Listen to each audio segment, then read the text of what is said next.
आज का टॉपिक है लोन लेकर प्रॉपर्टी खरीदना सही है या गलत है।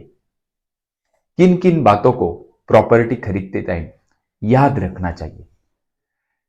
सामान्य आदमी ज्यादा से ज्यादा 10% और ज्यादा से ज्यादा 20% प्रॉफिट मार्जिन कमाता है। ऐसा क्यों?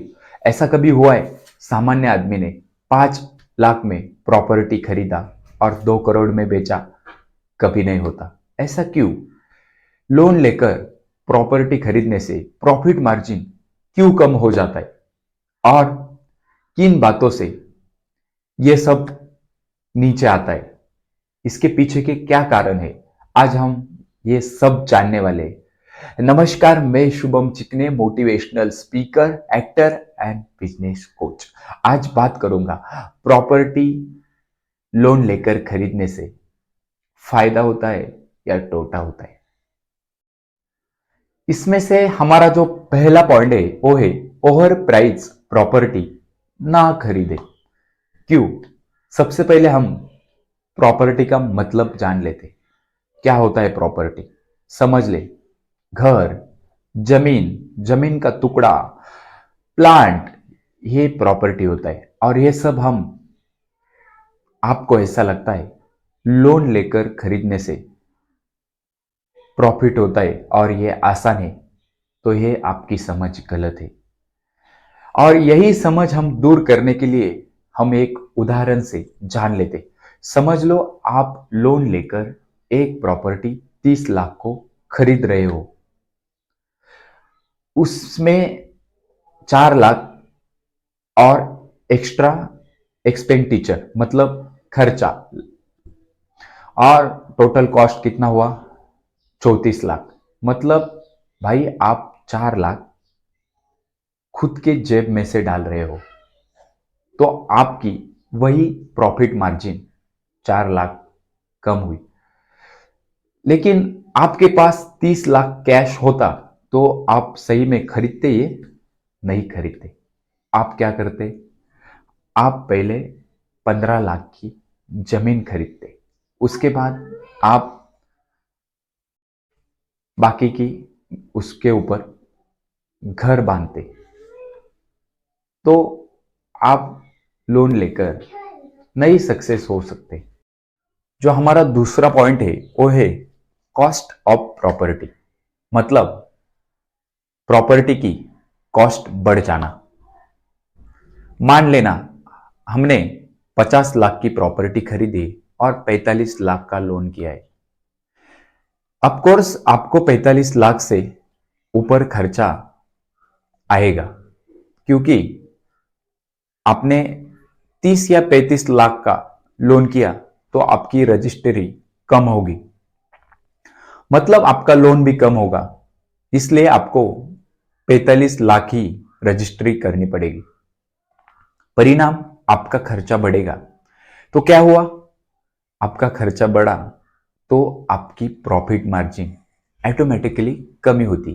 इसलिए कॉस्ट ऑफ प्रॉपर्टी बहुत ही।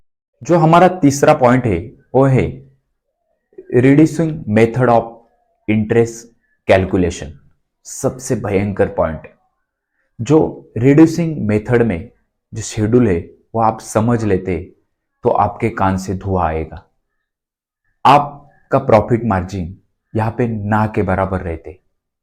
अगर आप ध्यान से सुनेंगे इंटरेस्ट रेट रिड्यूसिंग मेथड से किस तरह से कैलकुलेट किया जाता है और आपने प्रॉपर्टी लोन पे खरीदी तो आपका प्रॉफिट ना के बराबर किस तरह से होता है, तो आपके कान से धुआं आ जाएगा सही में। तो हम देखते हैं। तो भाई हम एक एग्जांपल लेते हैं। वो ऐसा कि हमने 10 लाख मकान खरीदा, 9% ईयरली इंटरेस्ट रेट और 20 ईयर्स के लिए बैंक से लोन लेकर हिसाब पर मंथ ईएमआई उनका 8099। मान लीजिए कि उस मकान की कीमत हर साल 1 लाख से बढ़ने दो या बढ़ेगी। 5 साल में 15 लाख होगी। मतलब उनका कैलकुलेशन किया तो इंटू 8,990, मतलब कितना हुआ? 5,39,820 रुपीज पहले ही भर चुके हैं आप। अब जब मिस्टर एक्स अभी इसे 15 लाख में बेचना चाहते हैं तो वो क्या करेगा? बैंक के पास जाएगा और बैंक मैनेजर से कहेगा। तो बैंक मैनेजर बोलेगा ठीक है, लेकिन हमारा जो बाकी अमाउंट है वो आप पहले भर दो। बाकी अमाउंट कितना है उनका? 8,87,070। अभी आप सोच लो, ये भाई ये देखकर चौंक जाता है, क्योंकि इन्होंने पहले ही बैंक को लोन लेकर जो अमाउंट है वो 5,39,000 भर चुके हैं। अभी इनको वापिस 8,87,070 रुपीज भरना है। तो कैसा कैलकुलेशन होगा इसका? दोनों का मिलकर ये पूरा का पूरा बैंक को 14,26,018 इतना पैसा भर चुके हैं अभी तक। तो इनका प्रॉफिट बचा ही नहीं ना। मैं वही बता रहा हूं आपको, जो प्रॉफिट मार्जिन है रिड्यूसिंग मेथड में वो ना के बराबर रहता है, इसलिए इनका प्रॉफिट हुआ 73,000। मतलब क्या हुआ? लोन लेकर प्रॉपर्टी खरीदना नहीं चाहिए, क्योंकि हम इसमें प्रॉफिट ना के बराबर कमाते हैं। इसलिए सबसे खतरनाक ये पॉइंट है कि हम लोन लेकर ज्यादा से ज्यादा कभी ही प्रॉफिट कमा नहीं पाते। और आपने 3 पॉइंट में ये जो कैलकुलेशन देखा है प्रॉफिट मार्जिन का, वो बहुत खतरनाक है।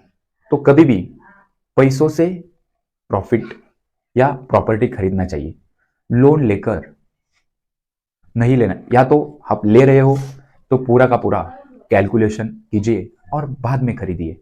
नमस्कार।